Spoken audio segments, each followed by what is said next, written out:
Hello guys, mumeze mute? Ni wa muhungu wanyu Left Hand ugarutse. None uyu munsi tugarutse nanone muri mining ya Interlink.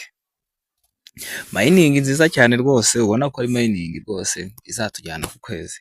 Mining ubona ko ari mining nziza, ifite intumbero, ifite iterambere, ifite n'abaterankunga bakomeye. Muri iyi minsi hari akantu bazanye baserebura ko bagiye bujuje nyine abayikoresha barenga miliyoni enye. Urimo urabona ko barenze miliyoni enye. Hano uyu ni umubare w'abantu bamaze gukoresha nyine Interlink. Miliyoni enye n'ibihumbi 159, miliyoni enye n'ibihumbi 159,844. Urimo urababona abana bamaze kuba bayikoresha. Turenge coin imaze kugiramo nge kano kanya ni izi ngizi, murazibona. Rero hano barimo baraserebura miliyoni enye, bazanye akantu ko gutombora, ugatombora amafaranga. Yego, muri video yahise narabiberetse, ariko ngiye kongera bibereka amasegonda. Ariko uyu munsi ikintu kinzanye ni ukubereka uburyo wa connecta Interlink na wallet yawe ukoresha. N'urugero niba ari Binance ntago mbizi, niba ari iki ntago mbizi, niba ari OKX simbizi. Ngiye kubanza mbereke bya bintu by'ibihembo bazanye. Ibihembo byabo dore ngaka, kano right ukabona ngo 4 million user. Urahita ukabona dore ngaka na hano karahari, uze ugakandeho niba utaragatangira. Kakantu nawe ugomba gukora ko ushobora gutombora nawe ukagukora ayo mafaranga. Nutombora zino nyuguti zino wenda ziri ku Intel, kamindure gato, nugwa kuri zino za mbere barakongera baguhende spin yo gukaraga. Nuza huwa ku nyuguti zibyara izino jambo Intel bahita baguha $5. Nubwo kuri byara Interlink $50. Nubwo kuzibyara Interlink Lab $1000. Nuze gwo kuri byara Interlink Lab ITRX ni $10,010. Ubusasa ukuntu bigenzo urahita uzana kuri open mo murahareba ndahakanze. Utegereze gatoya ituzana ndetse ngo spin nawe. Uhita ukanda ndetse join. Utegereze gatoya. Noneho hano ukihagera niba ari ubwa mbere uhita uza hano. Ituzo wakande. Uraza hano. Ukimara gukanda nari nkweretse ari twakuzanira tuno tuntu. Hano urasanga ariho ngo share, usharinge kuri Facebook, sibyo post bari buguhe, usharinge no kuri X, ugisharinge no kuri X, unaba following no liking post yabo, sibyo. Nurangiza hano ha gatatu, aha mbere na ha kabiri na ha gatatu no gusharinga post yabo.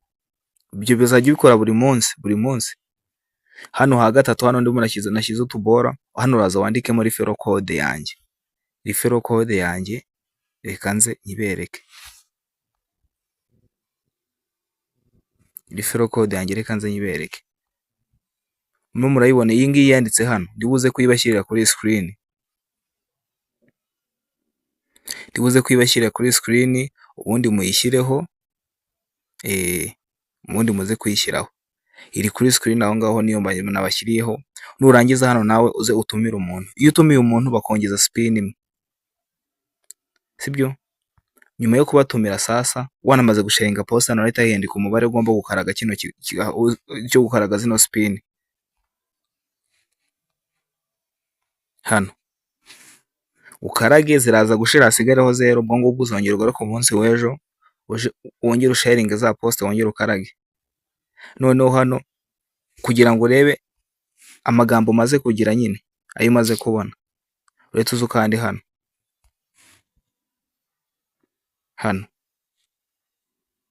uhakanda utegereze gatoya. Urabona zino nyuguti mfite taye ebyiri biki byose, uhita uza hano hasi sasa. Hano hari amagambo. Hano amagambo atsindagiye ubwo ni inyuguti umaze kubona. Ni inyuguti umaze kubona. Murimo murabyumva? Izi nyuguti hano kuri kano ko hasi. Ubwo ndabura ra yonyine kugira ngo mpite mbona no Qhong ticket. Kugira ngo mbone amadolari 5 hano hejuru ndabura ra ntoya. Hano kugira ngo mbone amadolari 50 ndabura kuzatombora ka na ra ndende na ra ntoya. Hejuru urabona ko hano nyibura inyuguti nyinshi. Zino zose nizimara kuzuza amafaranga bazahita banyohereza kuri wallet. Iyo wallet ni ya wallet uba wakonegise hehe kuri iyi mining. Rero nibyo ngiye kubereka, mbereke uburyo uri bukonekteho iyi wallet kugira ngo aya mafaranga nuyatsindira azahita aza kuri wallet yawe. Murabizi hari Binance, OKX, za Trust Wallet, zitwa za MetaMask n'izindi nyinshi na Coinbase, hari izindi nyinshi cyane. Sasa ubu ngubu ngiye kukwereka uburyo ube wayikonektaho kugira ngo igihe aya mafaranga wayabonye bizahite byoroha kuba wayabona. Urahita uza wiyizira hehe hano gutya, uze hano hejuru kandi muribuka ko wabona hano kano kantu ushobora kusanga ari akantu k'agafoto gusa, urabona niho uri buze kandi wakande ubwo tugiye gukonekta wallet yacu ku ntuza account yacu kuri wallet runaka, niba muri za zindi nababwiye. Uhita uza hano handitse ngo account, niba murahabona. Urahita uza hano muri kuhabona, hano hasi handitse ngo wallet, muri kuhabona. Uhita ukandaho, ubona ko ntayo nari mfiteho.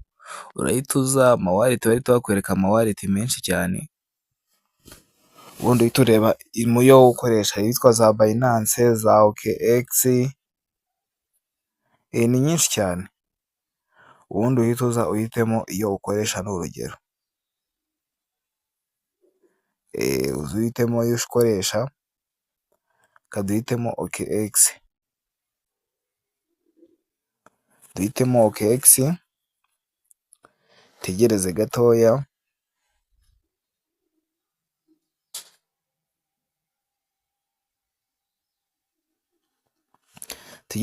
bifunguke n'amarezo gatoya, amarezo.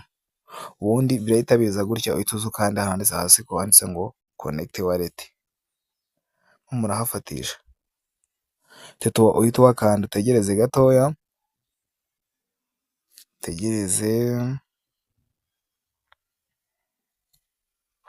tukanda handitse ngo confirm,